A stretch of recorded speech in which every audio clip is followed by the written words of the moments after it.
खबर आग की तरह फैल रही है कि लाइबा खान ने अपनी छोटी सिस्टर को पैसों के लिए बेच दिया। नहीं, मैंने कहीं नहीं उसको बेचा, वो बच्ची खुद बताएगी। आपका वो रणमरीत जो आपका भाई है सगा आमिर से आरांजा, वो कह रहा है किसने बेचा है। उसके मुंह से गलत लफ्ज निकल गया तो वो उसको पता हो, वो रणमरीत आपका सगा भाई है भाइयों की तरह। तो उसको शर्म नहीं आई।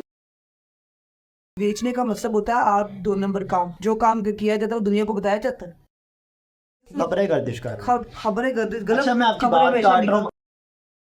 अस्सलामुअलैकुम नाज़रीन, उम्मीद है से रानाफ्ताब आपकी खिदमत में हाजिर है। नाज़रीन मेरे साथ इस वक्त आइटम गर्ल लाइबा खान मौजूद है। लाइबा खान जो कि आए दिन सोशल मीडिया पे अपने किसी ना किसी स्कैंडल की वजह से वायरल रहती है, लेकिन आप इन दिनों सोशल मीडिया पे एक खबर आग की तरह फैल रही है कि लाइबा खान ने अपनी छोटी सिस्टर को पैसों के लिए बेच दिया, अपनी सगी सिस्टर को पैसों के लिए बेच दिया। तो आइए लाइबा खान मेरे साथ मौजूद है, इनसे बात करते हो जानते कि इस खबर के पीछे क्या हकीकत